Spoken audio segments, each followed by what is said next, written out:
everybody, welcome to a special edition of BoatBrain Reviews. New boat just came out. Too excited, have to talk about it. This is BoatBrain Reviews.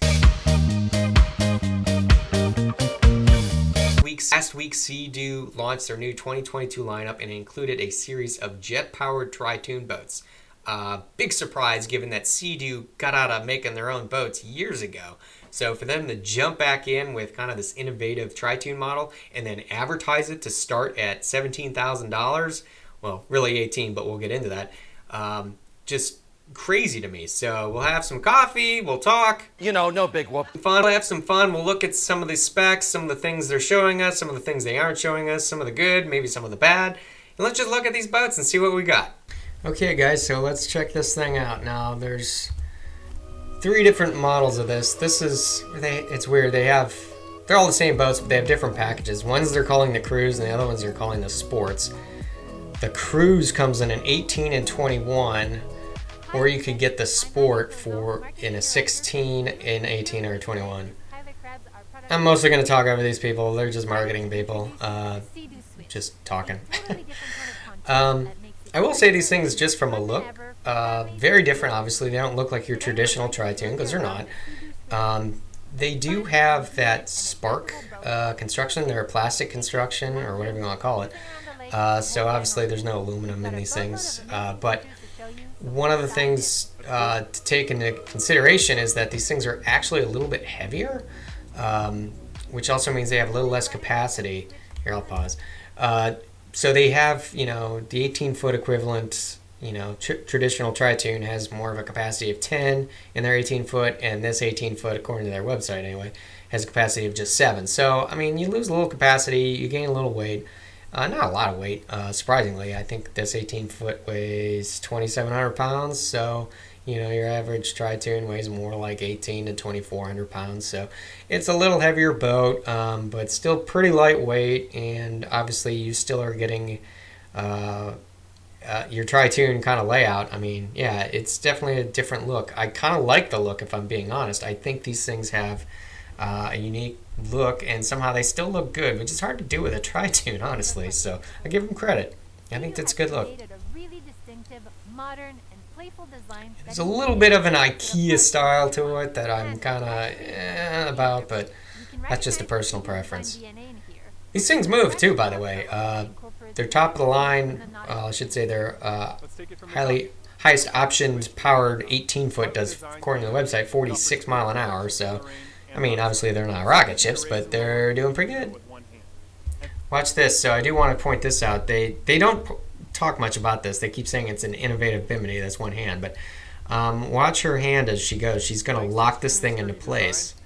That's brilliant, I think, because so many of these things have the straps, and you guys know the deal with the straps. You're always adjusting them. You got to put the twist in them, or else they'll vibrate like heck when you're on plane. So I think that's a pretty big feature. I think that's pretty cool.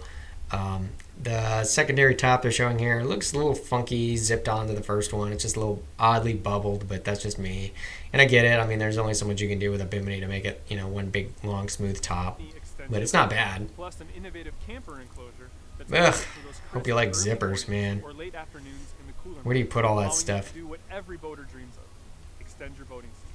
These clear side panels are just one of the unique and defining features of the Look at these clear side panels bouncing around and they're on flat water. I like the clear panels. I think they look cool, but I do question their durability for the long haul. It looks like you can just pretty much kick them out if you wanted to. I think they'll probably scratch very easy. Obviously, you can replace them, but I question the durability. But they do look good. I think it's a cool look. Let's hop aboard and keep it. One of the other things to think about, glad they got the fenders, is because the construction is like the Spark, that means you can't buff this thing. You scratch it, it's there. There's no easy repairs for these things. Which, I mean, you can argue the same thing's true of a tri-tune. Obviously, if you put a crease in the tune, good luck. You're never going to repair that. But it's just one of those things, you know, that they're not going to talk about that do exist. So, but for the price, that's what you get. Has a generous seating area with a couple of corner tables with I like the corner tables. Those are always nice in any tune. Now this is big, guys. The modular seating that moves around. That's the seats are okay. They're nothing. They don't look like anything amazing. I mean, they're average quality. But again, you're trying to hit a price point, so I get it.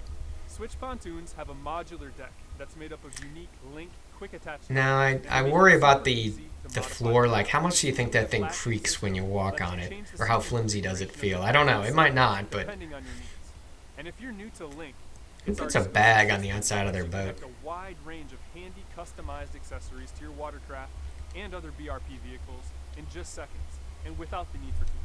Every Sea-Doo switch also comes equipped with a special Link cargo tile that allows... Oh, you guys seeing that? Let me get my mouse over that. Right there, you got that tile. It's already lifting up. Like I said, I worry about the modular. Like, I get it. It's fantastic. It's great. It probably all lifts up to give you access, maybe, for maintenance and stuff to your motors, but filters and whatnot. But, I mean, yeah, these tiles, I don't know. I don't know if I like them. I get it. It's cool. It's great that it's all modular and, you know, customizable. I think that's great, but I do question the quality on it a little bit. All kinds of Link accessories and keep them securely in place instead of sliding around on the deck. This adjustable table is another feature that adds more versatility. That looks a little wobbly, doesn't it? And you can place it in different like I said, I just don't know about some of this stuff. Those are big glasses of apple juice. What makes this switch so different is the fact that you can personalize it to your heart's content. There are so this is where they make their money. So many different ways you can customize the you can add all these accessories that cost a fortune. Like building your own boat. You want fenders that click onto your Link system? I wonder how much those run. Sea-Doo.com, where you can explore them all. Now, I'd like to talk about storage for a second, which we know is a really important feature for boaters. It sure is for me. We put a lot of thought into how we could optimize the storage capacity of the Sea-Doo Switch Cruise to really make it as family-friendly as possible. And solutions like dedicated... So I like that, dedicated anchor storage. Underdeck storage. And she's saying huge underdeck storage. That doesn't look very big. And it's kind of weird. Like, so I see the light pole. I see a paddle for some reason that locks in. And then I'm guessing that's an oil filter? Or maybe a fuel water separator? I don't know. That doesn't look very big. I'm sure all of those panels come up, but I don't know how much is storage. Maximize every inch of onboard space.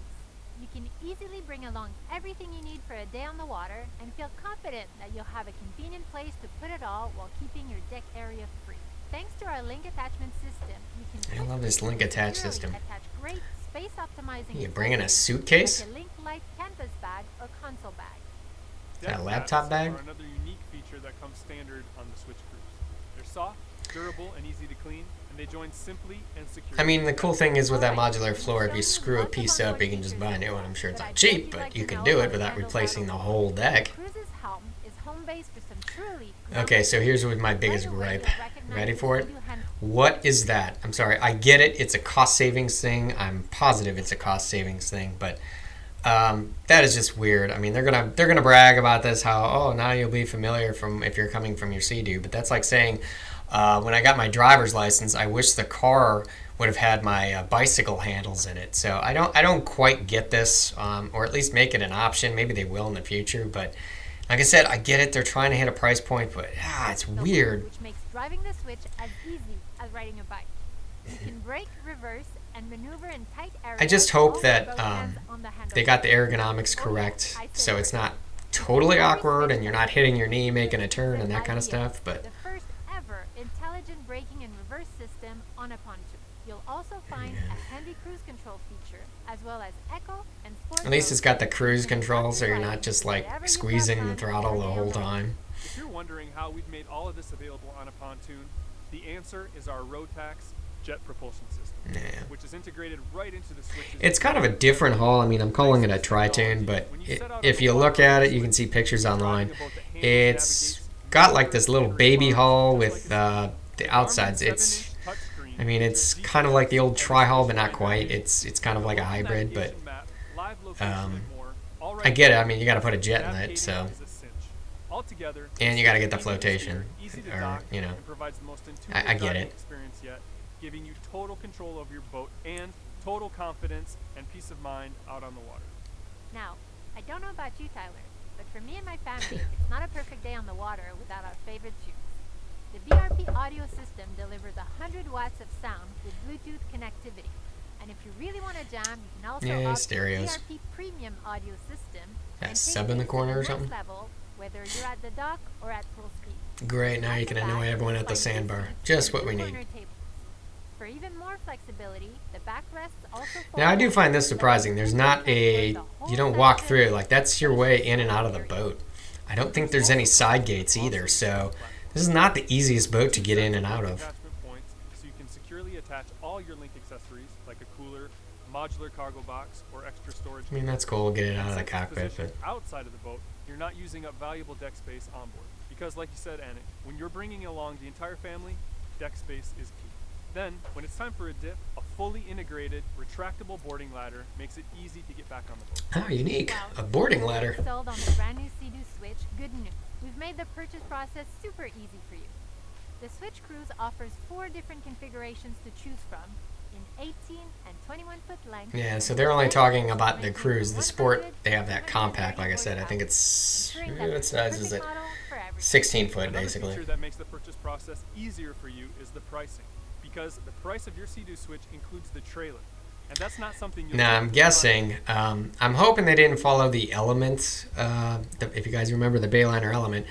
Bayliner elements also came with a trailer, and that's because you can't put those on your traditional trailer. Because of the hull shape, they require a special trailer. So I'm guessing the same is true with these things. So if you ever somehow wreck or whatever, destroy, or your trailer rots out, you're stuck pretty much going back to Sea-Doo to get your special trailer. So I'm guessing this is the same issue because of the unique hull. In-depth look at the all-new Sea-Doo Switch Cruise. It's easy to navigate. It's adaptable to your Man, that front plows. I don't know. I don't know what this thing would do. Obviously, these things are all in flat water. I'm curious what happens if you put that thing, even in like a 1-foot chop or a wake crossing, what happens. Especially if you got a bunch of passengers in the front. So there you go. That's the new Switch. Kind of a weird name, but hey, what do I know about marketing? We've already discussed that. So there you go, guys. That's the new Switch series from Sea-Doo. Is it a gamble? Is this thing going to be a fad? I don't know. It's quite a unique boat for them. And it could really shake things up in the industry and change the way people think about tri-toons and pontoon boats. Maybe they won't. I don't know. What do you guys think? Let me know in the comments below. As always, thanks for watching. We'll see you next time.